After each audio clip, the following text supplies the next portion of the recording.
Professor doctor Surendra Kalpande साहेब, कृषी अभियांत्रिकी मधील पदव्युत्तर पदवी आणि पीएचडी, कुलसचिव डॉक्टर पंजाबराव देशमुख कृषी विद्यापीठ अकोला, विभाग प्रमुख अपारंपरिक ऊर्जा स्रोत आणि इलेक्ट्रिकल इंजिनियर, प्रमुख शास्त्रज्ञ national agriculture higher education project, कृषी विद्यापीठामध्ये आंतरराष्ट्रीय राष्ट्रीय परिषदा, कार्यशाळा, शेतकरी मेळावे, कृषी प्रदर्शने यासोबतच शिक्षक आणि तंत्रज्ञ प्रशिक्षणाचे 40 पेक्षा जास्त कार्यक्रमाचे आयोजन साहेबांनी केलेले आहे.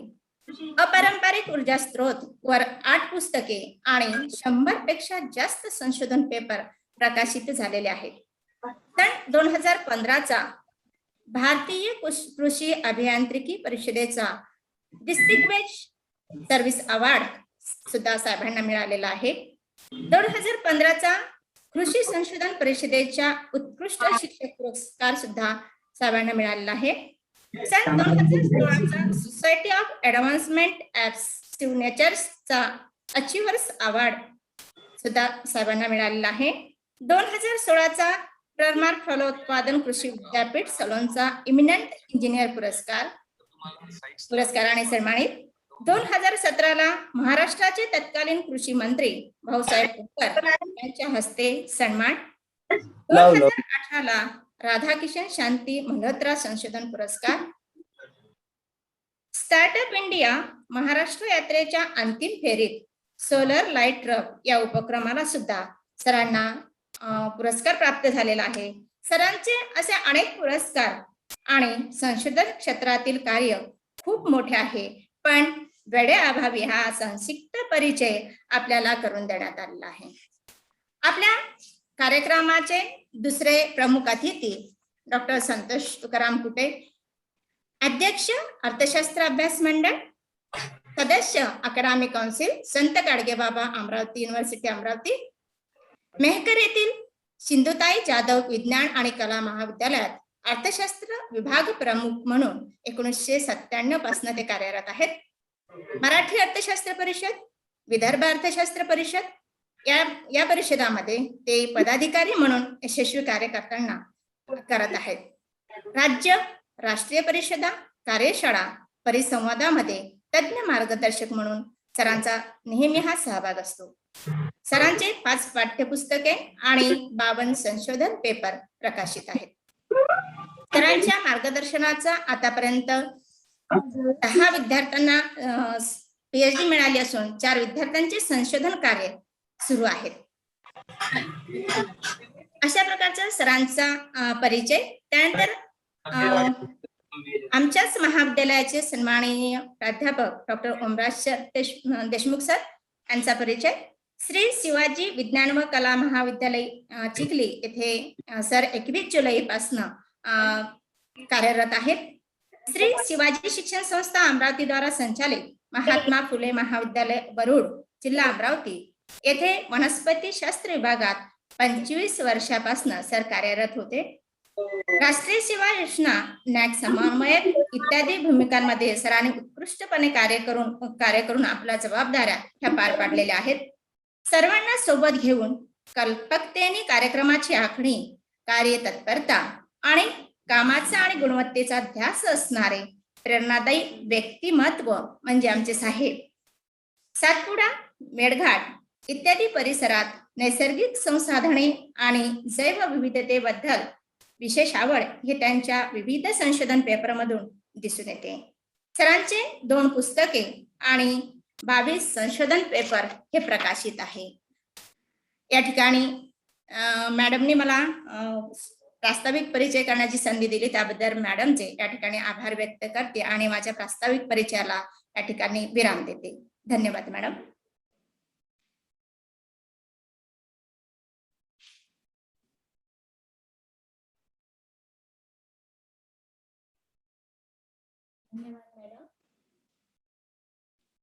यानंतर कार्यक्रमाचे उद्घाटन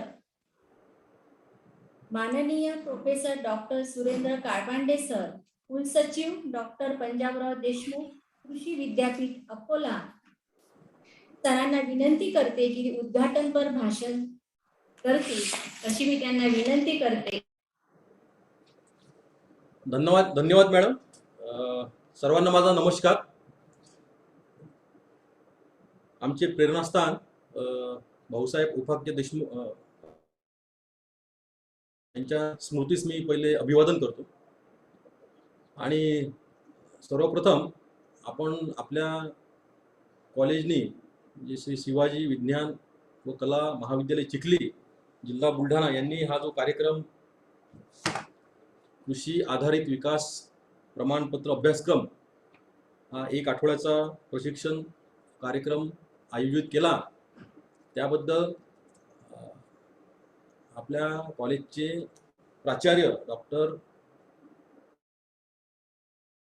आणि ह्या डिपार्टमेंटच्या head of the department madam Sunita Kalakhe madam आणि इतर सर्व टीम यांचं सर्वप्रथम मी अभिनंदन करतो. कारण की आता हे असे जे कार्यक्रम आहेत हे आम्ही कृषी विद्यापीठ, कॉलेज ऑफ ॲग्रिकल्चर किंवा KVK हे आम्ही नेहमीच अरेंज करतो. परंतु आपल्या म्हणजे विज्ञान व कला महाविद्यालयात मी म्हणजे पहिल्यांदाच बघून राहिलो की असा हा कार्यक्रम आपण ऑर्गनाईज केला, तर त्याबद्दल मी सर्वांचं पहिलं अभिनंदन करतो. आपल्या संस्थेचे जे आधारबळ आहेत श्री भैयासाहेब उपाख्य हर्षवर्धन देशमुख साहेब, माजी मंत्री, श्री शिवाजी शिक्षण संस्था, नंतर या कार्यक्रमाचे अध्यक्ष डॉक्टर ओमराज देशमुख साहेब प्राचार्य, नंतर या कार्यक्रमाला प्रमुख उपस्थित असलेले प्राध्यापक डॉक्टर संतोष कुटे साहेब जे अध्यक्ष आहेत अर्थशास्त्र अभ्यास मंडळ संत गाडगेबाबा अमरावती विद्यापीठ अमरावतीला, नंतर या कार्यक्रमाच्या संयोजक आहेत डॉक्टर सुनीता कलाखे मॅडम विभाग प्रमुख, नंतर या कार्यक्रमाला या अगोदर ज्यांनी प्रास्ताविक केलं डॉक्टर जे जाधव सर, त्यांनी फारच सुंदर भाषण दिलं जाधव सरांनी, त्यांचं देखील मी अभिनंदन करतो. नंतर प्राध्यापक कोशी मॅडम, त्या मला उपस्थित दिसत नाही पण त्यांचं नाव आहे याच्यामध्ये, तर डॉक्टर मुळे मॅडम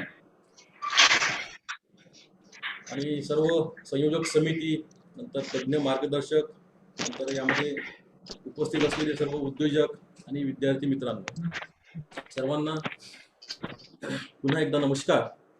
आणि हा जो कार्यक्रम आपण आयोजित केला, तर हा जो टॉपिक आहे आपला कृषी क्षेत्रातील उद्योजकता विकास, हा जो विषय आहे हा अत्यंत महत्त्वाचा आहे आणि ही एक काळाची गरज आहे.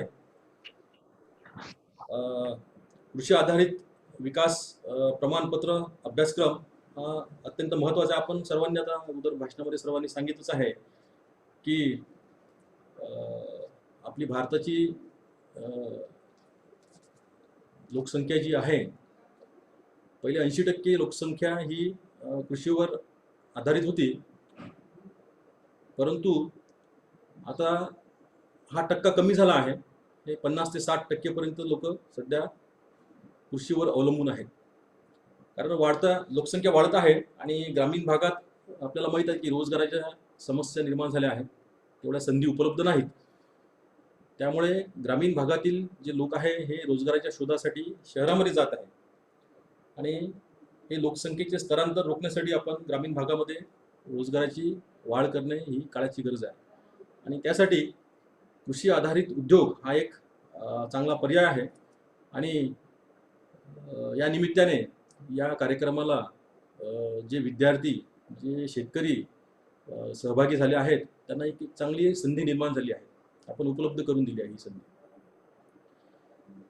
तर या अगोदर काही वक्त्यांनी सांगितलं की आपली सध्याची पिढी आहे, ह्या पिढीमध्ये शेतीबद्दल थोडी नापसंती आहे, शेती करायसाठी कोणी तयार नाही आणि त्यांचा हा दृष्टिकोन बदलायला पाहिजे. त्यांना ह्या पिढीला असं वाटते, नवीन पिढीला, की शेतीमध्ये भरपूर कष्ट आहे. निश्चितच शेतीमध्ये भरपूर कष्ट आहे, परंतु हे शेतीमधील कष्ट जेव्हा आपण कमी करू तेव्हाच ही जी नवीन पिढी आहे ही ह्या शेतीमध्ये आकर्षित होईल. नंतर कृषी उद्योजकतेमध्ये आपल्याला माहिती आहे की भरपूर संधी आहेत. याच्यामध्ये अनेक आता मी तर ॲग्रिकल्चर इंजिनिअरिंगमध्ये माझं बी.टेक, एम.टेक आणि पी.एच.डी झालेलं आहे आणि रोजगार निर्मितीसाठी आमच्या इथे बरेचसे प्रोजेक्ट कार्यरत आहेत. आमच्या इथे national agriculture higher education project, मला एक 5 कोटीचा प्रोजेक्ट मागच्या 3 वर्षा अगोदर आम्हाला दिला होता, की याच्यामध्ये उद्योजकता निर्माण करणे म्हणजे एंटरप्रिनरशिप अस्पेक्ट हा विद्यार्थ्यांमध्ये निर्माण करणे, तसेच जी आपली काही फॅकल्टी मेंबर्स आहे त्या फॅकल्टीमध्ये देखील हा जो एंटरप्रिनरशिप डेव्हलपमेंटचा अस्पेक्ट आहे हा त्याच्यामध्ये रुजवणे. ज्यावेळेस हा एंटरप्रिनरशिप डेव्हलपमेंटचा अस्पेक्ट आपल्या प्राध्यापकांमध्ये जेव्हा रुजेल तेव्हाच तो खाली त्याचं पर्क्युलेशन होईल. त्याच्यामुळे सर्वप्रथम तर जे काही प्राध्यापक वृंद आहे, जे शिकवणारे जे टीचर्स आहे, त्यांनी प्रथम याची माहिती घेणे फार आवश्यक आहे. त्याच्यामुळे मी तर विनंती की जे आपले इथचे जे प्राध्यापक आहे त्यांनी देखील हे सर्व जे काही लेक्चर्स आपण 7 दिवसासाठी अरेंज केलेले आहे त्याच्यामध्ये सहभागी व्हावं. दुसरा आम्हाला एक प्रोजेक्ट आम्हाला मिळालेला आहे, Maharashtra state innovation society, Maharashtra शासनाचा हा एक उपक्रम आहे. त्यांनी महाराष्ट्रातील 16 विद्यापीठांना हा एक प्रोजेक्ट दिलेला आहे. याच्यामध्ये इन्क्युबेशन सेंटर्स त्यांनी दिलेले आहेत आणि ह्या 16 विद्यापीठांपैकी फक्त आमचं एकच विद्यापीठ आहे की कृषी विद्यापीठ, आणि बाकीचे अमरावती विद्यापीठ, नागपूर, पुणे, कोल्हापूर हे ट्रॅडिशनल विद्यापीठ आहे आणि फक्त एकच कृषी विद्यापीठ आहे. आणि तो देखील प्रोजेक्ट आम्हाला 2019ला मिळालेला आहे आणि त्याचं देखील काम सध्या सुरू आहे. तुमच्या कार्यक्रमामध्ये जे विद्यार्थी किंवा शेतकरी सहभागी झालेले आहेत त्यांना मी ही विनंती करतो की तुम्ही प्लीज आमची जी वेबसाईट आहे PKVची www.pdkv.ac.in ही वेबसाईट थोडी तपासा. आणि त्याच्यामध्ये आता आमच्या विद्यापीठामध्ये सध्या 2 इन्क्युबेशनचे प्रोजेक्ट सुरू आहेत आणि याच्यामध्ये आम्ही जे शेतकरी किंवा जे विद्यार्थी यांच्यामध्ये काही नवीन किंवा इनोव्हेटिव्ह आयडिया जर असतील तर ते त्या आयडिया ते सबमिट करू शकतात आम्हाला, आणि त्या इनोव्हेटिव्ह आयडिया त्याचं आम्ही प्रेझेंटेशन घेतो आणि त्या इनोव्हेटिव्ह आयडिया सिलेक्ट करून त्यांना काही आम्ही आर्थिक सहकार्य, टेक्निकल गायडन्स, नवीन उद्योग कसा निर्माण करावा, कसा टाकावा यासाठी आम्ही त्यांना मार्गदर्शन करतो. तर यांना आमची जी वेबसाईट आहे ही वेबसाईट देखील पाहायला सांगा. सध्याच आम्ही एक आयडियाथॉन वर्कशॉप अरेंज केलं आहे, आयडियाथॉन. त्याचं देखील आमच्या वेबसाईटवर दिलेलं आहे की जे काही आपले विद्यार्थी आहेत, शेतकरी आहेत, यांच्याकडून आम्ही नवीन इनोव्हेटिव्ह आयडिया त्यांना मागवत आहोत आणि त्या आयडिया आम्ही सिलेक्ट करून त्यातले जे काही इनोव्हेटिव्ह आयडिया आहे आणि त्या सिलेक्ट करून त्यांना देखील आम्ही सहकार्य करत आहोत. तर हे देखील आपले जे काही विद्यार्थी आहेत त्यांना देखील आपण याची माहिती द्यावी अशी मी आपल्याला विनंती करतो. तर दुसरा, आपण हा जो कार्यक्रम ट्रेनिंग प्रोग्राम सुरू केलेला आहे 7 दिवसाचा, तर कृषी उद्योग आपल्याला माहित आहे की ग्रामीण भागात जर कृषी उद्योग टाकायचा असेल तर यासाठी कुशल मनुष्यबळ असणे फार आवश्यक आहे. आणि अशा प्रकारचे जे कृषी आधारित विकास प्रमाणपत्र अभ्यासक्रम आपण जर प्रत्येक महाविद्यालयात जर आपण सुरू केले तर यामुळे काय होईल की आपलं काही प्रमाणामध्ये कुशल मनुष्यबळ तयार होईल आणि आपल्या चालना मिळेल. तर कृषी उद्योग सुरू करण्यासाठी आता विविध प्रकारच्या योजना आहेत, त्याची देखील माहिती यांना, जे आपले विद्यार्थी आहेत त्यांना माहिती असणं आवश्यक आहे. ऑलरेडी आपण डिस्कस केलं आहे की आपल्या भारतीय अर्थव्यवस्थेचा आधार शेती आहे. 50% लोकांना ही शेती रोजगार देते आणि शेतकरी हे मुख्य अन्न उत्पादक म्हणून काम करतात. आणि ह्या पीक उत्पादनासाठी किंवा दुग्ध व्यवसाय, पशुसंवर्धन आणि मत्स्य व्यवसाय यासारख्या क्षेत्रात आपल्या शेतकऱ्यांचे फार मोठे असे भरीव योगदान आहे. आणि कृषी उद्योजकतेमध्ये आपल्याला स्वतःचा उद्योग सुरू करण्याच्या अनेक संधी जरी असल्या तरी काय होत आहे की हे जे कृषी उद्योजक म्हणून आपले हे जे तरुणांचे प्रमाण फार कमी आहे. तर यांचा टक्का जर आपल्याला वाढवायचा असेल तर त्यांना आपल्याला मार्गदर्शन करणे फार आवश्यक आहे. त्यांना बाजाराची माहिती त्यांना फार कमी असते. पुन्हा आर्थिक मालमत्ता आणि त्यांना मार्गदर्शकांपर्यंत पोहोचण्यासाठी आपले हे जे तरुण आहे, ग्रामीण तरुण, यांना काही अडचणी येतात. तर ह्या जर आपल्याला अडचणी दूर करायच्या असेल आणि त्यांना कृषी उद्योजक बनण्यासाठी आपल्याला मार्गदर्शन करण्यासाठी अशा प्रकारचे हे जे सर्टिफिकेट कोर्स आहे, एक चांगला पर्याय आहे. आणि अशा कोर्समधूनच आपल्याला विविध तज्ञांचे योग्य मार्गदर्शन विद्यार्थ्यांना मिळते आणि त्यांच्या करिअर डेव्हलपमेंटसाठी त्यांना योग्य अशी दिशा मिळू शकते. आता आपण अगोदर म्हटलं आहे की सुरुवातीला गावातून लोक शहराकडे जायचे, परंतु मागच्या 2 वर्षांमध्ये जेव्हा करोनाचं संकट आलं, तर त्यावेळेस शहरातून बरेचसे बरेचसे विद्यार्थी किंवा जे लोक आहे हे शेतीकडे वळले, म्हणजे गावाकडे आले. आणि आता हे लॉकडाऊनचा पिरियड 2 वर्ष बरेचसे उद्योगधंदे बंद पडले. त्याच्यामुळे सध्या ग्रामीण भागामध्ये म्हणजे बरीचशी अशी फोर्स तयार झालेली आहे. बरेचसं लेबर म्हणजे आपल्याला ग्रामीण भागात काम करण्यासाठी बरेचसा असा फोर्स निर्माण झालेला आहे. त्यामुळे ग्रामीण भागामध्ये आता कृषी उद्योजकता निर्माण करणे म्हणजे सध्या फार मोठ्या अशा संधी आहे कृषी उद्योजकता निर्माण करण्याची. आता वेगळ्या संधी कोणत्या आहे की सध्या कृषी क्षेत्रात उद्योगाच्या वेगळ्या संधी आहेत. पहिले तर आहे सेंद्रिय शेती. आता सेंद्रिय शेती सर्वांना हे टर्मिनॉलॉजी माहिती आहे, ऑर्गॅनिक फार्मिंग. सध्या आपण जो बाजारातला भाजीपाला जे काही आपण खातो त्याच्यामध्ये बऱ्याचशा मोठ्या प्रमाणामध्ये रसायने असतात, औषधी असतात आणि आपल्याला ते हानिकारक आहे. तर काही लोक याच्यामध्ये आता सेंद्रिय शेती करण्यामध्ये वळलेले आहे. आणि सेंद्रिय शेतीचे बऱ्याचशा याच्यामध्ये असे मोठे मोठे मॉल आहे शहरामध्ये की ज्या ठिकाणी ह्या शेतकऱ्यांचे वेगवेगळे गट निर्माण होऊन तिथे ते एकत्रितपणे ते विकतात आणि त्यांना त्या मालाचा योग्य मोबदला मिळतो. तर मागे मी नाशिकला व्हिजिट केली होती. नाशिकमध्ये एक मोठा सेंद्रिय शेतीचा गट आहे. तर हे नाशिकचे शेतकरी काय करतात की ज्या ठिकाणी आपले हे फिल्म इंडस्ट्रीमधले हिरोईन राहतात, तर त्यांच्या जवळपासच्याच भागात ते सेंद्रिय शेतीचं उत्पादन आहे तिथं ते विकतात आणि त्यांना त्याच्यापासून फार मोठा नफा मिळतो. आणि दुसरं आहे शेतीचं यांत्रिकीकरण करणे. आता पूर्वीच्या काळात शेतीमध्ये फार मोठे कष्ट होते, परंतु आता शेतीचं यांत्रिकीकरण सुरू झालं आहे. शेतीमध्ये मोठे ट्रॅक्टर्स आहेत, छोटे छोटे ट्रॅक्टर्स आलेले आहे. नंतर वेगवेगळ्या प्रकारचे अवजारं निर्माण केलेली आहे. त्याच्यामुळे शेतीतले कष्ट पूर्वीपेक्षा कमी झालेलं आहे. तर त्याच्यामुळे देखील आता शेतीचं यांत्रिकीकरण जेव्हा झपाट्यानं होईल तेव्हा हे जे आपले नवीन जी पिढी आहे ही शेतीकडे वळेल. कारण शेतीकडे वळल्याशिवाय पर्यायच नाही. कारण मोठे मोठे जे उद्योगधंदे आहे या करोनाच्या काळात किंवा बाकीच्या ज्या अडचणी आहेत त्याच्यामुळे हे बंद होत आहे.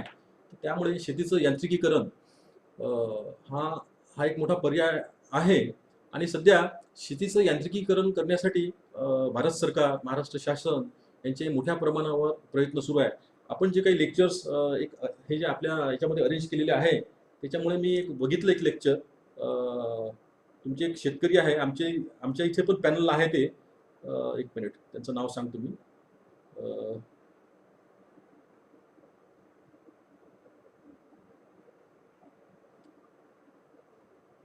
श्री पंढरीनाथ गुंजकर हे एक शेतकरी आहेत. तर हे जे शेतकरी आहे पंढरीनाथ गुंजकर, राहणार उंदरी, तालुका चिखली, यांचं देखील लेक्चर आपण याच्यामध्ये अरेंज केलेलं आहे. हे जे पंढरीनाथ गुंजकर आहे हे आमच्या विद्यापीठाशी संलग्न आहेत आणि आमची जी रिसर्च काउन्सिल आहे ह्या रिसर्च काउन्सिलमध्ये देखील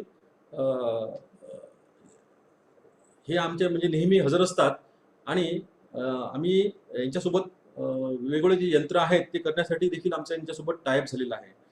नंतर तुम्ही एक श्री अविनाश जोगदंड, भूमी कृषी पर्यटन कृषी महाविद्यालय आमखेडा, यांचं एक लेक्चर याच्यामध्ये अरेंज केलं आहे. आता कृषीमध्ये ह्या जोगदंड साहेबांनी भूमी कृषी पर्यटन आमखेडा, ह्या आमखेड्याला मी 2-3 वेळा जाऊन आलेलो आहे 2009, 10, 11 मध्ये. आणि यांनी सुंदर म्हणजे मालेगाव जवळ सुंदर असं हे तयार केलेलं आहे त्यांच्या शेतीमध्ये कृषी पर्यटन स्थळ.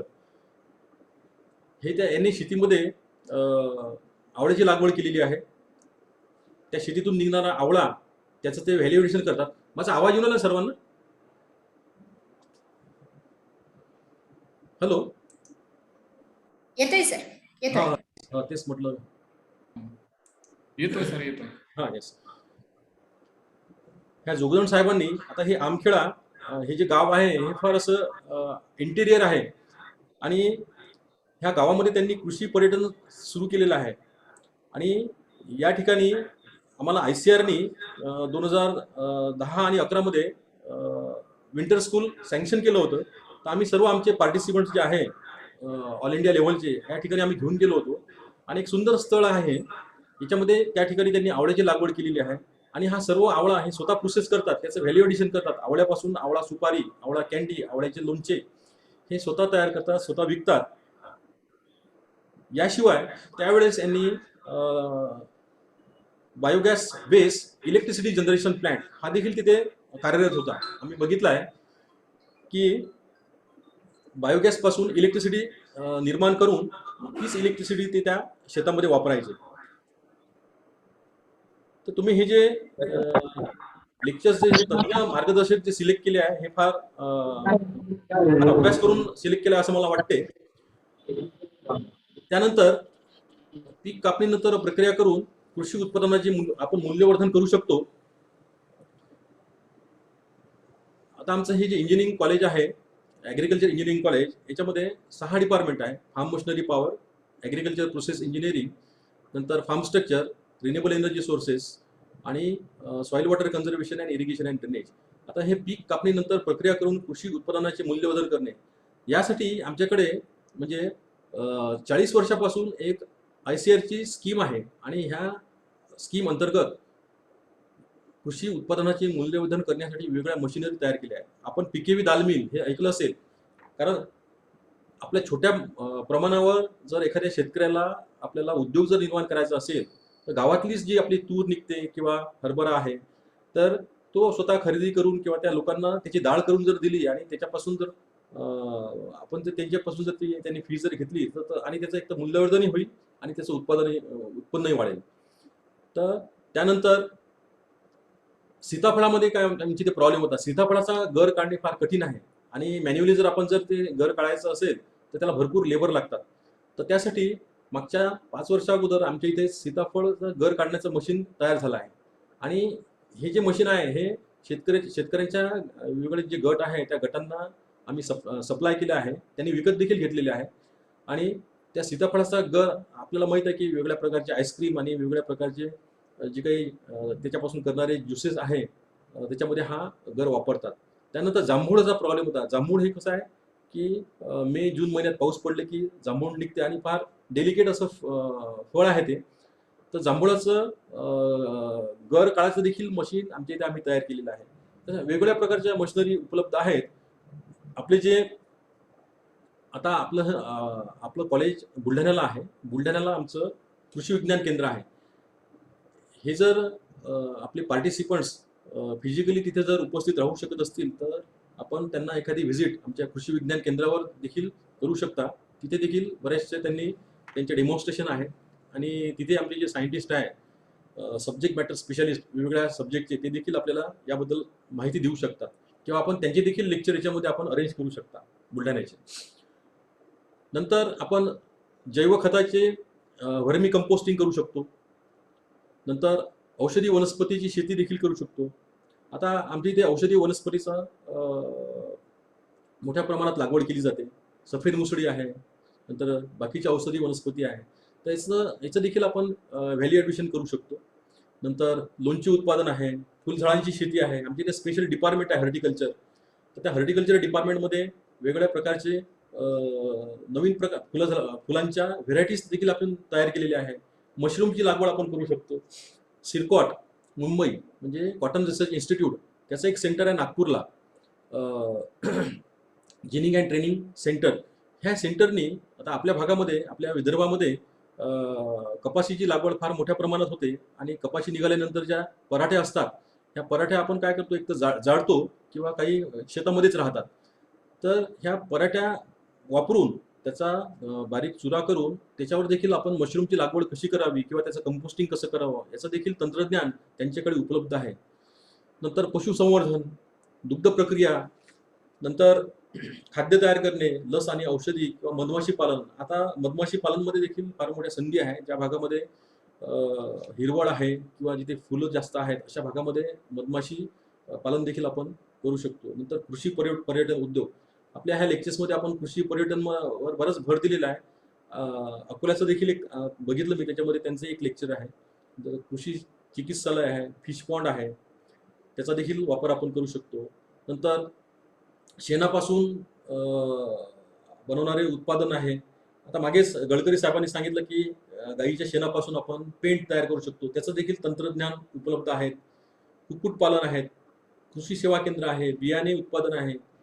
नंतर रोपवाटिका. आता रोपवाटिकेमध्ये देखील आता मागच्या वर्षी संत्र्याची जी कलम आहे, संत्र्याची कलम जर गादी वाफ्यावर जर घेतली तर ती 50 रुपयाची मिळते आणि आपल्या पॉटमध्ये जर घेतली ती 80 रुपयाची आहे. आणि एखाद्या शेतकऱ्याला जर 500 किंवा 500 जर कलमा जर घ्यायची असेल तर विचार करा त्याची किती किंमत होते. म्हणजे 40,000 50 रुपयांनी आणि 80 रुपयांनी त्याचा म्हणजे याच्यामध्ये देखील आपल्याला भरपूर संधी आहेत रोपवाटिका तयार करणे. आणि सध्या महाराष्ट्र शासनाचं देखील धोरण आहे की ते बऱ्याच ठिकाणी रोपवाटिका तयार करून राहिले. नंतर शेतीमध्ये निघणारा जो काळी कचरा आहे, ॲग्रो रेसिड्यू, म्हणजे नथिंग इज वेस्ट. कोणतीही वेस्ट नाही, नथिंग इज वेस्ट. आणि we can convert that waste into best. आता शेतीमधून निघणारा जो काळी कचरा आहे, ॲग्रो रेसिड्यू, त्याचं आपण व्हॅल्यू ॲडिशन करू शकतो. फॉर एक्झाम्पल, आता सोयाबीन निघाल्यानंतर त्याचं जे काढ राहते काही प्रमाणात जनावर खातात, पण एक्सेस जे बायोमास आहे त्याच्यापासून आपण ब्रिकेट तयार करू शकतो. आता ह्या ज्या ब्रिकेट्स आहे, ह्या ब्रिकेट म्हणजे आपला लाकडी कोळसा किंवा दगडी कोळसा आहे, याला एक रिप्लेसमेंट आहे. आणि अशा ब्रिकेट्स, छोट्या छोट्या ब्रिकेट्स तयार करण्याच्या बऱ्याचशा फॅक्टरीज किंवा छोट्या पॅलेट्स. आता याच्यामध्ये 2 टर्मिनॉलॉजी आहे, पॅलेट्स आणि ब्रिकेट. जर त्याचं डायमीटर जर 30 mm पेक्षा कमी असेल तर त्याला आपण पॅलेट म्हणतो, आणि 30 mm पेक्षा जास्त असेल त्याला ब्रिकेट म्हणतो. आणि ह्या ज्या ब्रिकेट्स आहे ह्या ॲग्रो इंडस्ट्रीमध्ये वापरतात, फर्नेसमध्ये जाळायसाठी. आणि ज्या बॉयलरमध्ये आपण जी स्टीम तयार करतो ती स्टीम मग हे वापरतात पुढच्या उत्पादनासाठी, पुढच्या प्रक्रियेसाठी. तर हा देखील एक पर्याय आहे. नंतर वेगळ्या प्रकारचे शुष्क वापरू शकतो. सौर शुष्क वापरून आपण भाजीपाला वाढवू शकतो. म्हणजे आपण याच्यामध्ये देखील व्हॅल्यू ॲडिशन करू शकतो. आता भाजीपाला हा हिवाळ्यामध्ये भरपूर मोठ्या प्रमाणात उपलब्ध राहतो, हिरवा भाजीपाला. कधी कधी तर म्हणजे भाजीपाल्याचे भाव इतके कमी असतात. आपले टोमॅटो झाले किंवा कांदा, तर हा जर आपण ऑफ सीझनमध्ये हा जर वाळवला आणि त्याचं पावडर करून ठेवलं, स्टोरेज करून ठेवलं, तर आपण हा नंतरच्या सीझनमध्ये जेव्हा याचे भाव जास्त असतात तेव्हा आपण हा वापरू शकतो. नंतर वेगळे फळ प्रक्रिया युनिट्स आहे. नंतर मसाला प्रक्रिया युनिट्स उभारू आपण शकतो. जैव खताचं आपण उत्पादन स्वतः करू शकतो. तशा आपल्यासाठी अनेक संधी आहेत. तर ह्या संधीचा उपयोग आपण याच्यासाठी करू शकतो. नंतर आपण वेस्ट टू वेल्थ जे म्हटलं, आता हे ॲग्रो रेसिड्यू जे आहे, आता हा ॲग्रो रेसिड्यू आता आपल्याला माहित आहे की जमिनीमधलं जे कार्बन आहे, कार्बनचं प्रमाण सध्या कमी होत आहे. तर हे जे ॲग्रो रेसिड्यू आहे याचं जर आपण कन्व्हर्जन बायोचारमध्ये जर केलं, आणि त्याची पावडर तयार करून ती जर आपण जमिनीमध्ये काही प्रमाणात टाकली, तर आपल्या जमिनीमधलं कार्बनचं प्रमाण वाढेल आणि जो आपल्याला CN रेशिओ पाहिजे तो देखील मेंटेन होईल. कारण जमिनीमध्ये सध्या कार्बनचं प्रमाण फार कमी झालेलं आहे. नंतर आपण ऑलरेडी डिस्कस केलं की बायोचार, ब्रिकेट्स देखील आपण तयार करू शकतो ह्या ॲग्रो रेसिड्यूच्या, आणि ह्या ज्वलनासाठी आपण वापरू शकतो. नंतर इथेनॉल. आता सध्या आपल्या पेट्रोलमध्ये 5% किंवा 10% पर्यंत इथेनॉल आपण मिक्स करत आहे. आणि हे इथेनॉल, हे जे काही ॲग्रो रेसिड्यूज आहे याच्यापासूनच आपण तयार करू शकतो. तर याच्या वेगळ्या प्रक्रिया आहे. काही सध्या आमच्या अकोल्याच्या काही भागामध्ये, पातूरच्या भागामध्ये आणि काही इतर ठिकाणी शेतकऱ्यांची काही गट तयार केले आहे आणि यांनी इथेनॉल निर्मितीचे प्रकल्प टाकलेले आहे आणि त्याच्यासाठी लागणारा जे काही कच्चा माल म्हणजे जो काही माल आहे तर ते कॉन्ट्रॅक्ट फार्मिंगवरती तयार करून ते इथेनॉलची निर्मिती करत आहे. हा देखील एक सध्या ट्रेंड सध्या सुरू आहे इथेनॉल निर्मिती. कारण हे पेट्रोलियम पदार्थ जे आहे याच्या किमती दिवसेंदिवस वाढत आहेत आणि याला एक पर्याय म्हणून हे इथेनॉल निर्मितीचं तंत्र जे आहे हे काही शेतकरी गट यांनी सुरू केलेलं आहे. नंतर शेतीमधून निघणारा काळी कचरा आहे किंवा आपल्या गुराढोरांपासून मिळणारं जे शेण आहे याच्यापासून हे शेतकरी बायोगॅस तयार करू शकतात. सध्या आपले जे सिलेंडर आहे सिलेंडरचे भाव 900 रुपयापर्यंत फार म्हणजे महाग झालेला आहे आणि पहिले उज्ज्वला जी स्कीम होती भारत सरकारची त्या स्कीममध्ये बरेचसे सिलेंडर म्हणजे लोकांना वाटले म्हणजे गॅस कनेक्शन दिले, परंतु आता ह्या गॅसच्या किमती वाढत आहे आणि लोक पुन्हा याच्याकडे वळत आहेत. म्हणजे आपण चुली बंद केल्या परंतु लोक आता पुन्हा त्याच मार्गाने येत आहे ह्या किमती वाढल्यामुळे. तर बायोगॅस हा देखील एक पर्याय आहे. आता बायोगॅस हा आपण जे काही आपलं कावडंग जे आहे त्याच्यापासून तयार करू शकतो किंवा रोजची निघणारी जी किचन वेस्ट आहे ह्या किचन वेस्ट पासून देखील आपण बायोगॅसची निर्मिती करू शकतो. नंतर शहरामध्ये निघणारा जो म्युनिसिपल सॉलिड वेस्ट आहे ह्या म्युनिसिपल सॉलिड वेस्टचं देखील कन्व्हर्जन आपण एक तर बायोगॅसमध्ये करू शकतो किंवा याचं कन्व्हर्जन आपण चांगल्या प्रकारच्या खतामध्ये देखील आपण तयार करू शकतो. आणि नंतर हे जे खत आहे हे आपण शेतकऱ्यांना विकून त्याच्यापासून देखील आपल्याला एक म्हणजे यामध्ये देखील आपल्याला संधी आहे. आता तुम्ही विचार केला असेल की ह्या ज्या आपल्या पारंपरिक चुली आहे याच्यामध्ये आपण लाकूड जाळतो आणि जेव्हा आपण हे लाकूड जाळतो त्यावेळेस बराचसा धूर त्याच्यामध्ये निर्माण होतो आणि तेव्हा ह्या धुरामुळे त्या महिलेचं आरोग्य जे आहे हे धोक्यात येते. आणि याची जी इफिशियन्सी आहे थर्मल इफिशियन्सी ह्या ट्रॅडिशनल चुलीची फक्त 5% आहे. म्हणजे आपण जे इंधन त्याच्यामध्ये टाकतो त्या फक्त 5%च त्याची आपली इफिशियन्सी आपल्याला मिळते. याच्यामध्ये देखील फार संधी आहे. वेगवेगळ्या प्रकारच्या सुधारित चुली देखील निर्माण केलेल्या आहे. ह्या सुधारित चुलीची इफिशियन्सी सध्या 30% 35% आहे आणि ह्या अशा जर चुली आपण जर वापरल्या तर किंवा ह्या अशा जर चुली आपण जर तयार केल्या तर याचं हे तंत्रज्ञान आपल्याकडे उपलब्ध आहे. फक्त आपल्याला याचं प्रोडक्शन जर आपण केलं आणि हे जर समाजामध्ये जर आपण याची जाणीव करून दिली की हे वापरणं फायदेशीर आहे याचा फायदा आहे तर निश्चितच हा देखील एक व्यवसाय आपण तयार करू शकतो. आमच्या डॉक्टर पंजाबराव देशमुख कृषी विद्यापीठ याचा हे पूर्ण आपल्या विदर्भामध्ये याचं जाळं पसरलेलं आहे आणि या अंतर्गत कृषी विज्ञान केंद्र आता बुलढाण्याला कृषी विज्ञान केंद्र आहे. प्रत्येक जिल्ह्यामध्ये कृषी विज्ञान केंद्र आहे. ह्या कृषी विज्ञान केंद्रामध्ये प्रत्येक सब्जेक्ट मॅटर स्पेशलिस्ट आहे आणि जे काही तंत्रज्ञान कृषी विद्यापीठामध्ये किंवा बाहेरच्या कृषी विद्यापीठामध्ये तयार झालेलं आहे हे सर्व तंत्रज्ञान हे त्या शेतकऱ्यांपर्यंत पोहोचवतात.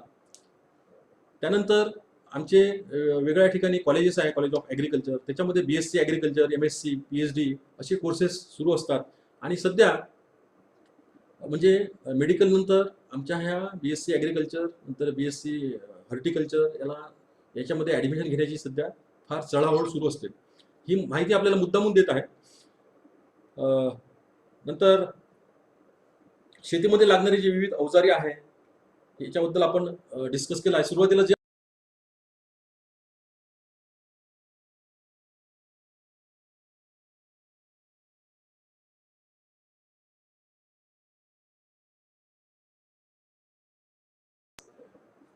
माझा आवाज बंद झाला का?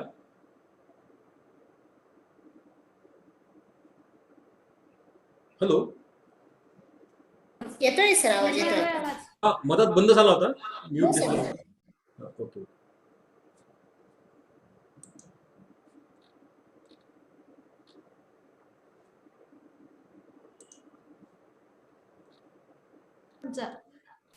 हा सर बोला प्लीज. हा येस.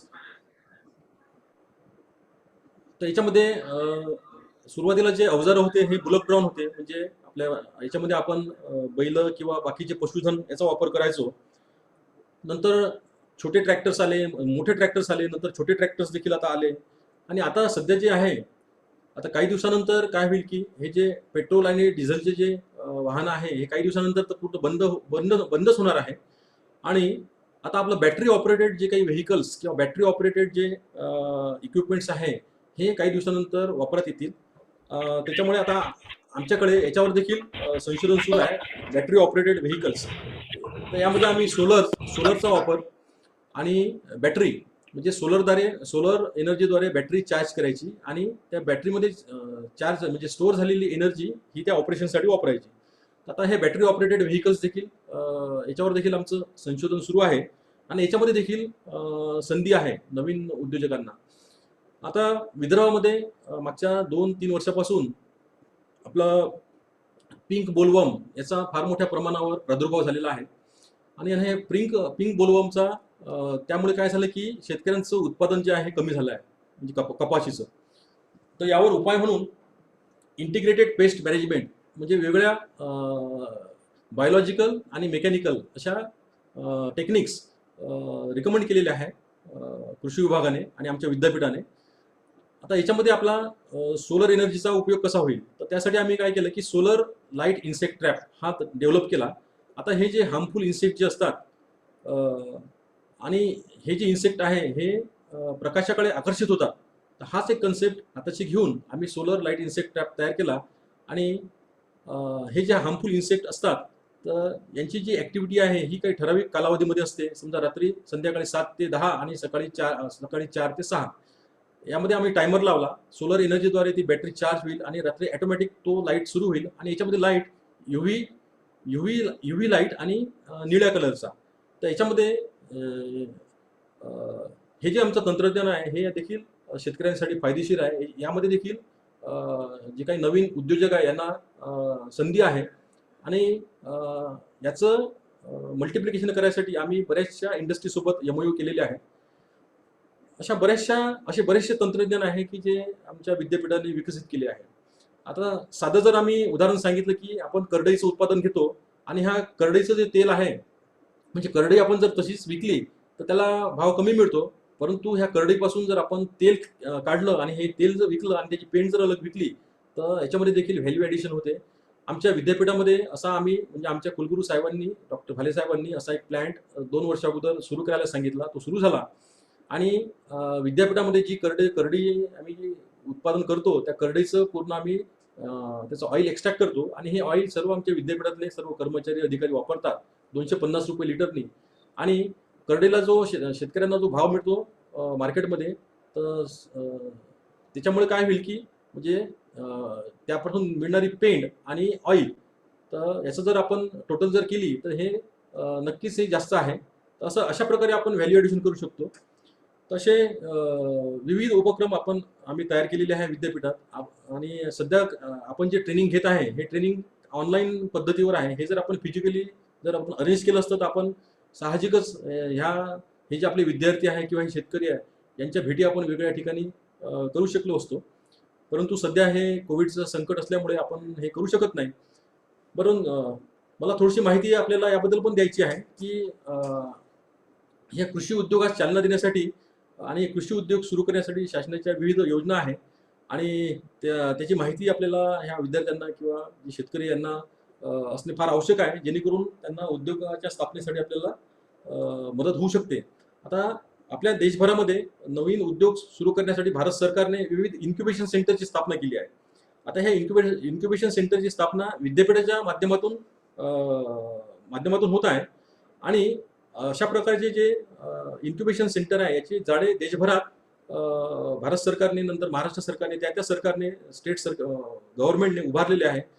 आणि आता याच्यामध्ये पहिलं आहे की अटल इनोव्हेशन मिशन, अटल नवकल्पना मिशन. भारत सरकारने हा उपक्रम सुरू केला आहे आणि याचा जो उद्देश आहे की नवीन स्टार्टअप तयार करणे आणि जे काही नवीन उद्योजक आहे ज्यांच्या नवीन इनोव्हेटिव्ह आयडिया आहे त्याला प्रोत्साहन देणे. आता ह्या अटल उष्मायन केंद्र जे आहे म्हणजे इन्क्युबेशन सेंटर ह्या योजनेमध्ये राष्ट्रीय स्तरावर यांनी 101 केंद्राची निवड केली आहे आणि ह्या 101 केंद्रापैकी त्यांनी 31 केंद्रांना म्हणजे अर्थसहाय्य दिलेलं आहे पहिल्या टप्प्यामध्ये. तसंच केंद्र शासनाचं MSME आहे. ह्या MSME द्वारे देखील इन्क्युबेशन सेंटर यांनी सुरू केलेले आहे आणि या या आधारे देखील यांनी जवळपास भारतामध्ये 200पेक्षा अधिक ठिकाणी इन्क्युबेशन सेंटर यांनी तयार केलेले आहे. नंतर राष्ट्रीय कृषी विकास योजना, कृषी आणि या संबंधित क्षेत्राचा कायाकल्प करण्यासाठी RKVY म्हणजे रफ्तार या माध्यमातून वेगवेगळ्या ठिकाणी उष्मायन केंद्र स्थापन केलं आहे आणि त्यातलं एक इन्क्युबेशन सेंटर आमच्या PKU मध्ये देखील आहे, ICR न्यू दिल्लीने दिलेलं आहे.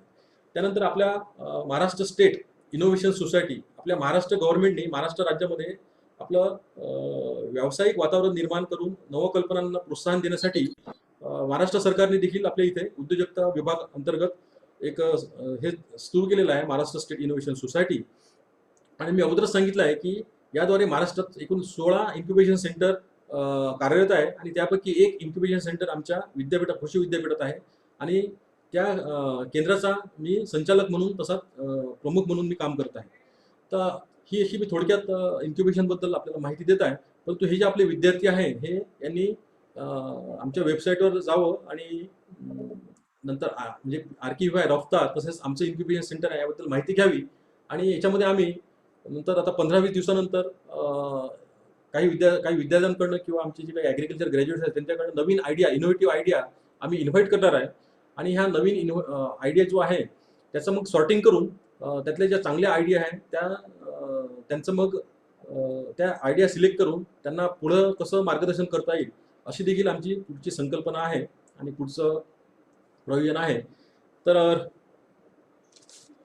आपण या कार्यक्रमाला मला प्रमुख वक्ता म्हणून बोलावलं याबद्दल मी तर सर्वांचे आपण आभार मानतो. प्राध्यापक ओमराज देशमुख सर या कार्यक्रमाचे अध्यक्ष तथा प्रिन्सिपल यांचे मी आभार मानतो. नंतर कुटे साहेब, नंतर कलाके मॅडम, जाधव साहेब, नंतर डॉक्टर मुळे मॅडम या सर्वांचं मी आभार मानतो.